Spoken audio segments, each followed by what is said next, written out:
So a big welcome here at the Groot Ontbyt. Here's some facts about books. For every 10,000 books sent to a publisher, one gets published. For every 10,000 books published, one gets on the bestsellers list. For every 10,000 books that gets on the bestsellers list, only one gets to number one. How do you get it to sell over 275 million books? Well, Jeffrey Archer has got to answer that for me. Good morning, Lord Archer.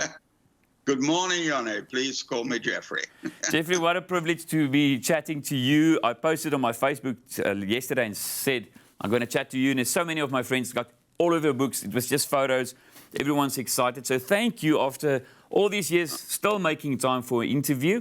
And I know your big break was a TV presenter that said Cain and Abel, and he put it up and he said, this is the best book I've read in 20 years. Go buy the book. So hopefully this helps as well.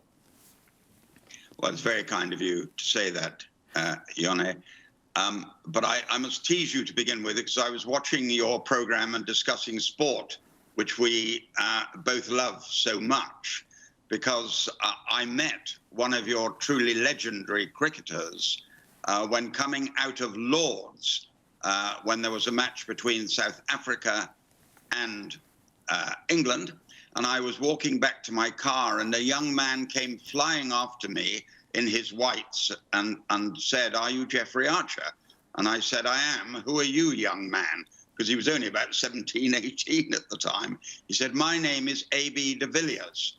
I want to shake your hand, sir, because I love your books, and Cain and Abel is one of my favorites. And we've remained friends ever since. And he gets the book the day before publication every time. And indeed, when I'm in your wonderful country, I see him. And when he comes to London, he joins me for lunch or dinner." Oh, that's fantastic. He's an absolute legend. Quite interesting as well. You publish your first books in India. Otherwise, it just gets copied. Are you still doing that? Yes, the Indians are a cunning lot. They're a very entrepreneurial group of people, the Indians. They buy my latest book over my dead body.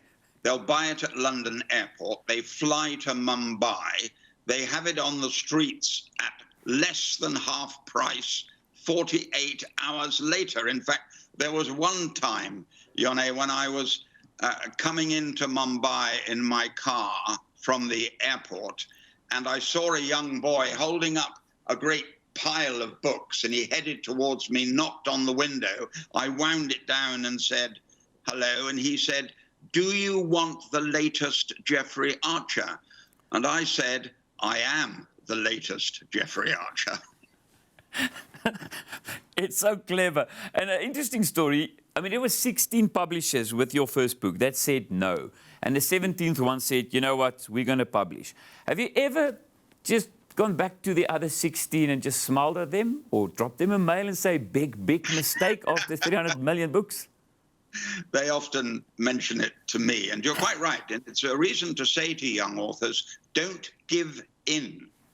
The first book, as you rightly point out, was turned down by 16 publishers, and the 17th publisher only printed 3,000 copies of Not a Penny More, Not a Penny Less. And frankly, Yone, I didn't have a real breakthrough until my third book, Cain and Abel, which sold 1 million copies worldwide in the first week. And as they say, the rest is history. But I still work very hard indeed. Here I am at 81, still writing, and you have my latest book right there in your hands.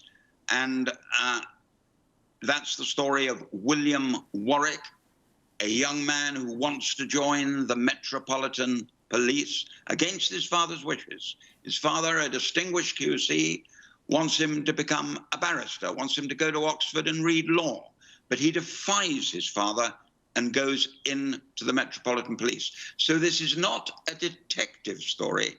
It's a story about a detective. And you will follow him from being a constable in book 1 to book 2, where he's a detective sergeant, to book 3, where he's an inspector, and to the book you have in front of you, where he's joined the murder squad, because each book is dedicated to a different crime. He's now in the murder squad as a detective chief inspector in Over My Dead Body. So, Jeffrey, all I've heard now was you got experience how to do an interview. It's not like the first two, where you had your first interviews in America and not mentioned the book. I think after 50 years, Jan, I was prepared to get up 5 o'clock this morning and face you. Definitely. Jeffrey, for me, interesting, like you said, it's a series. And you started the book, if I'm correct, I think it's 70. So for me, this series about William Warwick is kind of a staying alive plan. Because you said anything after 70 is a bonus. So you need to finish this. So you know you're going to write till you, let's say, 90. Do you still feel like that is still keeping your brain fresh and keeping you going for something? I mean, it's still, I mean, you don't need, I feel you don't even need marketing. And here we are, this time of the morning at 81, totally comfortable where you are, and you're still doing marketing. Well, it's a very fair point, and I suspect the truth is that I am frightened of stopping. I began this series of books about William Warwick and his life in the Metropolitan Police when I was 77. And you're quite right, my problem is quite simple. At the age of 77 was the first book when he's a constable on the beat. And now in this book, he's a chief inspector. And I have to take him to superintendent, chief superintendent, commander, commissioner. That's 4 more books. And Jan, I have to live to the age of 86 to complete it. So you're quite right. I have a purpose. Definitely. Now, I've got some questions about this book as well. First of all, I want to know who Jack is. You dedicated the book to Jack. And then I want to find out, how do you choose the title? Out of all the words and the theme, how do you get to the title Over My Dead Body, or any title? Jack is my 5th grandson and is now a few months old. So that's who I've dedicated it to. Titles, you're right. They're a problem. Not a penny more, not a penny less. My first book, a friend of mine spotted it when reading a draft, and I took his advice, and it became the title.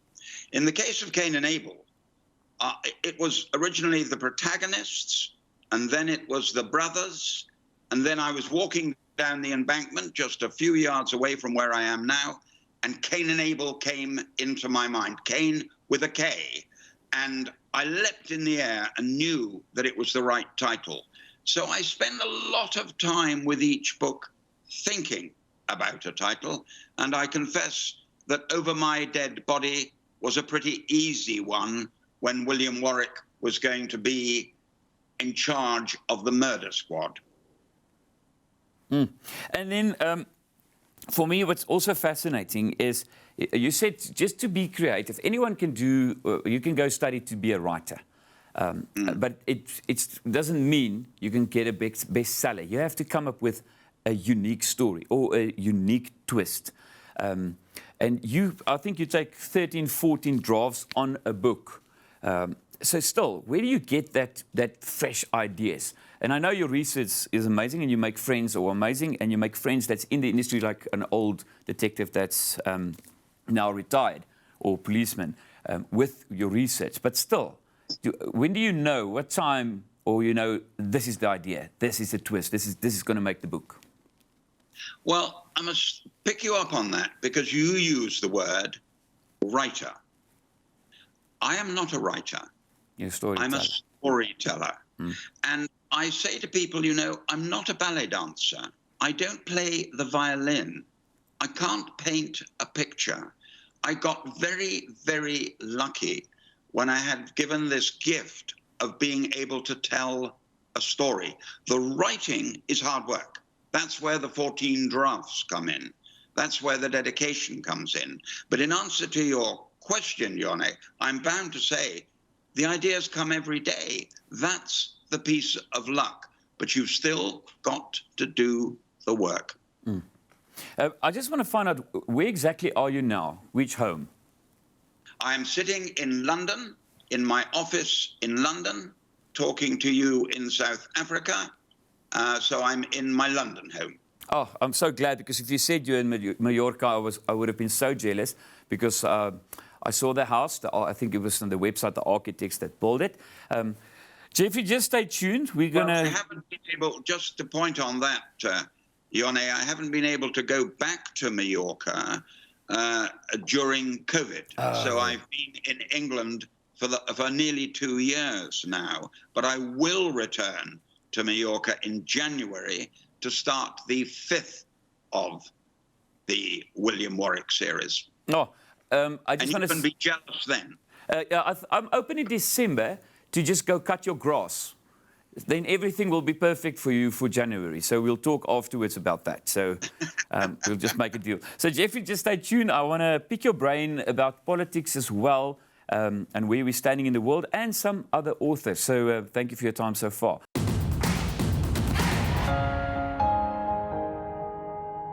Ons gesels met Jeffrey Archer. Geen bekendstelling nodig as jy enigstens boeke lees nie. Staan nou al op pad na 300 miljoen boeke in omtrent 100 lande wat hy al verkoop het. Welcome back, Jeffrey. Thank you. I'm going to use a big word. Yesterday, I was at friends and with the christening of their little daughter, their 4th child.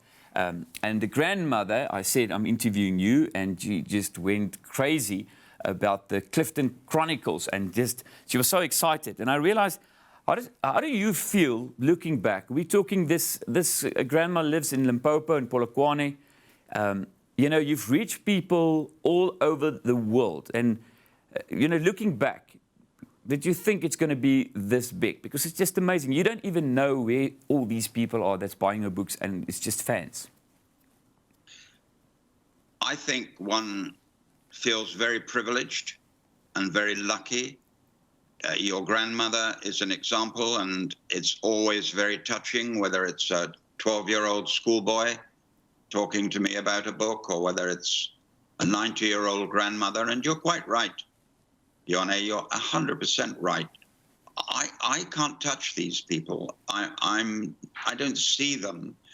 But if you saw our post every morning, and our emails every morning, and our Twitters every morning, one is reminded how very lucky I am, and how many people out there in 97 countries, in 34 languages, are reading the books. Because I sometimes think it's not just Britain, it's all over the world. And then, I mean, your first book was made famous by a television presenter that held it up and said, buy this book. So this is the new one, Over My Dead Body. Go buy it today. But you're still promoting other authors. So I was so curious, and I'm definitely going to look for it as well. And for me, it was amazing character trade. Wherever you do a talk, and even this morning, you talk about Stefan Zweig, or Zweig, Stefan from Germany. And that's for me, that's amazing. Well, I've grown up reading, and in the case of Stefan Zweig, he's my hero. He's the most wonderful combination of being a great writer and a great storyteller. And I think Beware of Pity is a masterpiece. On your other comment, which of course is 40 years ago, when I was on the Johnny Carson show, and he held up Cain and Abel, and I was struggling. I was about 34th in the bestseller list in the United States, and he held up Cain and Abel and said, go out and buy this book. And it went to #1 on the New York Times the week after. So you're quite right when you tease me about promotion. But the truth is that with every book, I have to remind them it's there. And you reminded the grandmother, and I'm reminding you. That's fantastic. Now I want to pick your brain. It's like sitting with a grandfather. We spoke about Jack. Being 81, looking back at your life. And we're not going to go into the details. People can Google the stuff. For one great quote that you said is, in an interview, you've never met anybody who didn't make mistakes in life and made a fool of themselves. I think it's how you recover from that That's what matters, and how you behave after that. So looking back at your life, it's as if you really see the positive in people. Let's take just like the time in jail, and again, it's not about the details. The story about two guys that you've met there, both murderers, but you helped one. Yes, I think I began to realize how very privileged I was and how very lucky I was, and that I could go back and continue doing a job. Yes, and Janne, you learn from everybody you meet. And I've never met anyone who hasn't made mistakes and hasn't made a fool of themselves. And you're quite right. I believe strongly that you should get up and fight back. I think if you spend your life looking back saying, oh, well, that wasn't fair, or you're just wasting time, dust yourself down and get on with it. So, your honest opinion, if we start promoting the gospel according to Judas, is it going to sell now? No, do you know, I thought that was a very clever idea, to write a fifth gospel, which was Judas's gospel. And I did that with someone else, a very distinguished scholar from Australia, a Jesuit priest. But no, it was not one of my bestsellers, but no regrets. It's a work I'm very proud of. I love the fact that you say no regrets. I also want to compliment you on a beautiful wife, and you've been married this year for 55 years. And that's just also part of your story. It's the way you grow old, it's the way you overcome things. But I want to get to the things you still feel passionate about. One thing that stood out, you were part of banning any cigarette ads in Britain. How do you feel about gambling on TV? I'm so sorry? How do you feel about gambling advertising on TV? Oh, very bad. I think it's disgraceful. I had a fight to stop smoking advertising on television, and along with lots of other people managed to win that one. We now have gambling advertising, and it's ruining family life. It's harming young people. It's putting people into debt, while a handful of people make millions. I hate them, and I would like to see gambling advertisements removed from radio and television. Young people are very influenced by famous people standing up and saying, you can do this. And these advertisements saying, do it sensibly. It doesn't work. If someone gets into debt, they spend more hoping they will win, and then even more again. No, I feel very strongly about this, Janne, and I will go on fighting until I see them remove gambling advertisements removed from television. Jeffrey, I started that conversation because I wanted the politician to come out to passionate when it comes to politics and what you did in your earlier life. So let's talk about politics. You're not scared to just call Vladimir Putin a thug. And you're still very involved. You look at these interviews. How would you sum up world politics at this stage? Well, we're going through COVID, of course, so we're seeing the world leaders are remarkably under pressure. And some people are coming out well and some not so well.